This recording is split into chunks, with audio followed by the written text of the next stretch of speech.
¿Cómo están, queridos hermanos y amigos? Continuando con los videos que llevan por título ¿Qué leemos? Hoy quería referirme especialmente a una diferencia que ustedes pueden notar en las distintas versiones de la Biblia.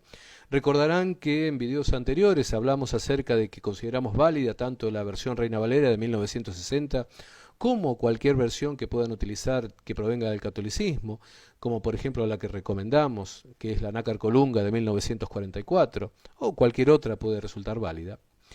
Pero hoy quiero detenerme en un detalle importante, que aquellas personas que provienen del cristianismo protestante, o bien no lo saben, o bien no se les ha enseñado, o bien no lo toman en cuenta. Y es el por qué las distintas versiones utilizadas por el catolicismo o el protestantismo tienen diferencias en la cantidad de libros. Esto no es un problema menor, no es una diferencia menor. Si usted, por ejemplo, tiene en sus manos ambos textos, podrá compararlos y verá que hay varios libros que en una Biblia se encuentran y en otra no. Ejemplos de estos son Macabeos 1 y 2, Judith, Tobías, Eclesiástico, Sabiduría de Salomón, bueno, y varios textos más que algún día vamos a dar pormenorizadamente cada uno de ellos. Estos textos que aparecen en la Biblia católica y no aparecen en la Biblia evangélica, originalmente en las Biblias utilizadas por la Iglesia evangélica se encontraban. La versión de Casiodoro de Reina de 1569 y la revisión de Cipriano de Valera del 1602 contenían estos libros.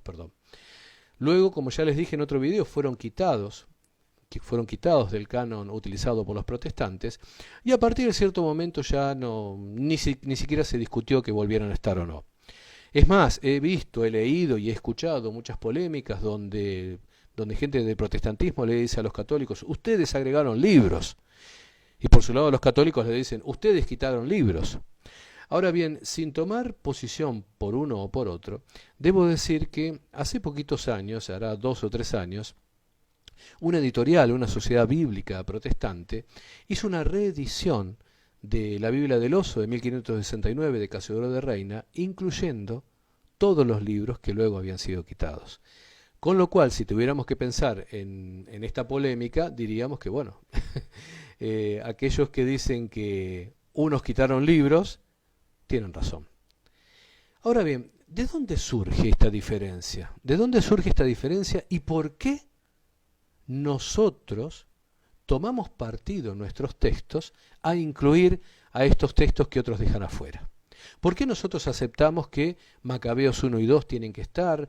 ¿Por qué aceptamos que esté Eclesiástico? ¿Por qué aceptamos que tiene que estar Sofía Salomonos, o sea, la sabiduría de Salomón, y otros textos más? Les voy a decir por qué. Porque los primeros creyentes creían que estos textos debían estar. Sé que a muchos sorprenden, y fundamentalmente a los hermanos que provienen de las iglesias evangélicas o que actualmente se encuentran en iglesias evangélicas. Les voy a decir algo. ¿Saben por qué estos textos fueron quitados de las Escrituras? Porque a los judíos fariseos que eligieron los textos que debían estar, los textos que iban a integrar el llamado canon hebreo del Tanaj, les pareció que estos textos debían quedar afuera porque eran precisamente los utilizados por los cristianos. Esto ocurrió en el año 70 en un concilio de fariseos que ocurrió en la localidad de Yabne, o Jamnia, como se lo quiera pronunciar. Este fue un concilio que se hizo luego de la destrucción del templo de Jerusalén por las manos de los romanos. Luego de la destrucción del templo de Jerusalén, se reunió este concilio en esta localidad y establecieron cuál era el canon, o sea, cuáles eran los libros que debían incluirse en una versión hebrea, ¿sí?, de las Escrituras. Como los cristianos, como los creyentes en Yeshua, tanto judíos como gentiles, estaban aceptando la Septuaginta, este grupo de fariseos dijo, no, los libros que contienen la Septuaginta y que esta gente está utilizando quedan afuera. Y es así que se estableció el canon hebreo de la Biblia. Este canon hebreo fue el que luego utilizaron, por ejemplo, los masoretas. Algún día vamos a hablar del texto masorético. Los masoretas fueron un grupo de estudiosos que trabajó entre el siglo VI y el siglo X y fueron, entre comillas, perfeccionando los textos y haciendo ciertas correcciones en los textos.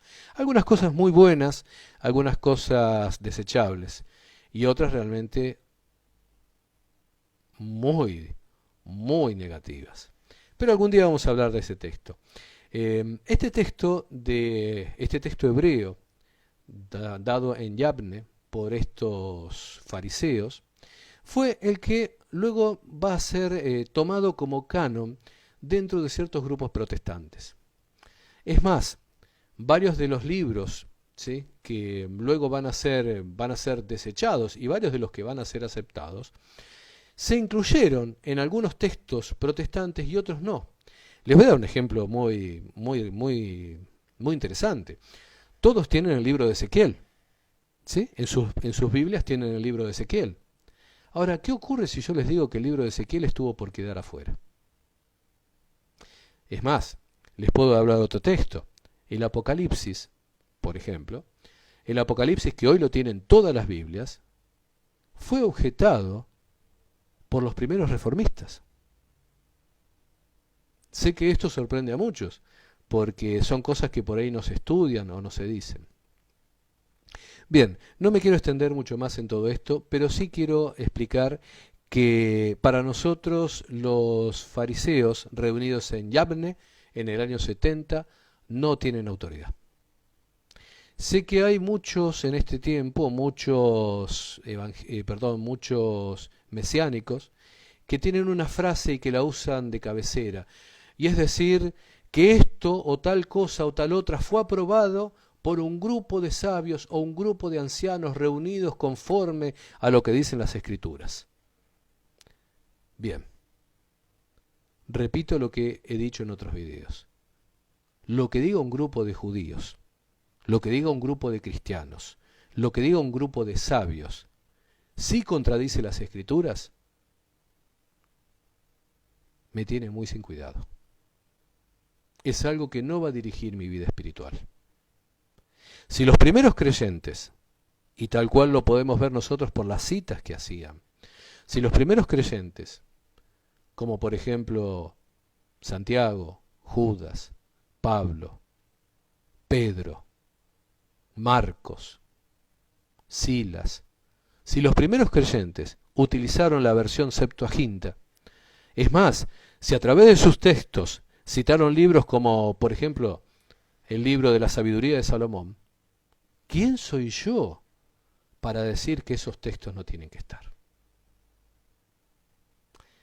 En próximos videos vamos a desarrollar algunos de estos textos y vamos a conocerlos porque sé que para muchos son un verdadero misterio.